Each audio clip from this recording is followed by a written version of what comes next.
আজ আমরা ম্যাগনেট নিয়ে কথা বলবো। ঠিক আছে, ম্যাগনেট কত প্রকার ও কি কি। ম্যাগনেট হচ্ছে দুই প্রকার, একটা হচ্ছে ন্যাচারাল ম্যাগনেট এবং আরেকটা হচ্ছে আর্টিফিশিয়াল ম্যাগনেট বা কৃত্রিম চুম্বক। প্রথমে আমরা ন্যাচারাল ম্যাগনেট নিয়ে কথা বলবো। ন্যাচারাল ম্যাগনেট বা প্রাকৃতিক চুম্বক কাকে বলে? প্রকৃতিতে যেসব চুম্বক পাওয়া যায় তাদের প্রাকৃতিক চুম্বক বলা হয়। এই ধরনের চুম্বককে খনিজ চুম্বকও বলা হয়। এই ধরনের চুম্বক বাজারে কিনতে পাওয়া যায় না, এরা নির্দিষ্ট আকারের হয় না এবং এদের শক্তিও বেশি হয় না। ঠিক আছে, গ্রিক দেশের ম্যাগনেসিয়া নামক অঞ্চলে এই ধরনের প্রচুর পাথর পাওয়া যায়। যেহেতু গ্রিক দেশের ম্যাগনেসিয়া নামক অঞ্চলে এই ধরনের পাথরটি পাওয়া গিয়েছিল, তাই এদের নাম রাখা হয়েছে ম্যাগনেটাইট। বর্তমানে যেটা আমরা ম্যাগনেট নামে পরিচিত। ম্যাগনেট মানে চুম্বক। তো এই ন্যাচারাল ম্যাগনেট বা প্রাকৃতিক চুম্বকের উদাহরণগুলি হচ্ছে লোডস্টোন, দিগদর্শন, প্রদর্শন, প্রস্তর। তারপর যাচ্ছে আমরা আর্টিফিশিয়াল ম্যাগনেট বা কৃত্রিম চুম্বক। এই আর্টিফিশিয়াল ম্যাগনেট কোনগুলো? যেমন হচ্ছে needle magnet, horseshoe magnet, bar magnet, ball ended magnet, এগুলো সবই হচ্ছে আমার আর্টিফিশিয়াল ম্যাগনেট। এই আর্টিফিশিয়াল ম্যাগনেট আবার দুই প্রকার, একটা হচ্ছে পার্মানেন্ট ম্যাগনেট এবং আরেকটা হচ্ছে টেম্পোরারি ম্যাগনেট।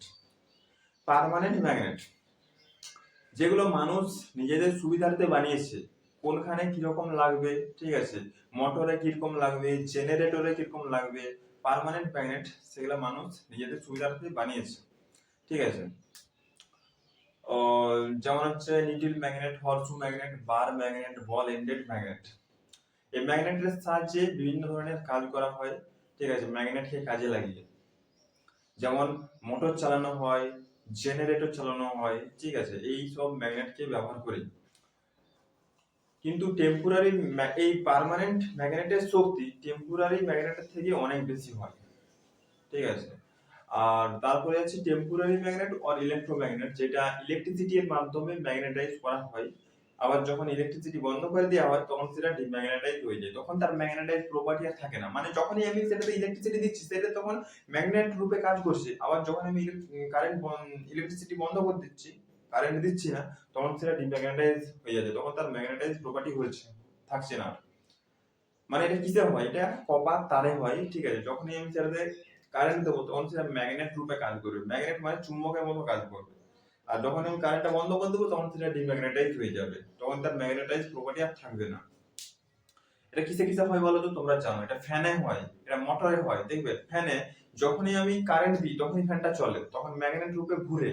হ্যাঁ, আর যখন আমি কারেন্ট বন্ধ করে দিই তখন ফ্যানটাও আস্তে আস্তে বন্ধ হয়ে যায়, তখন ম্যাগনেটাইজ প্রপার্টি তখন আর থাকছে না, ডিম্যাগনেটাইজ হয়ে যায়। আমাদের পৃথিবীতে যত রকম পদার্থ আছে সবগুলোকে তিনটি ভাগে তাদের ম্যাগনেটিজম প্রপার্টি অনুযায়ী ভাগ করা হয়েছে। এক নম্বর হচ্ছে ফেরোম্যাগনেটিক সাবস্টেন্স। ফেরোম্যাগনেটিক সাবস্টেন্স সেইগুলো যেগুলো খুব স্ট্রংলি আকর্ষিত হয়, সেগুলোকে ফেরোম্যাগনেটিক সাবস্টেন্স বলে। যেমন লোহা, নিকেল, কোবাল্ট প্রভৃতি, এগুলো সবই হচ্ছে আমার ফেরোম্যাগনেটিক সাবস্টেন্সের উদাহরণ।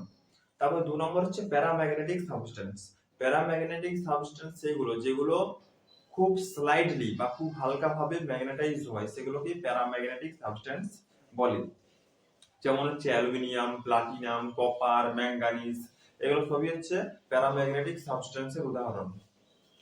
3 নম্বর ফেরোম্যাগনেটিক সাবস্টেন্স। ফেরোম্যাগনেটিক সাবস্টেন্স সেইগুলো যেগুলো ধরতে চায় না বা আকর্ষিত করতে চায় না, সেগুলোকে ফেরোম্যাগনেটিক সাবস্টেন্স বলে। যেমন কি কি কি কি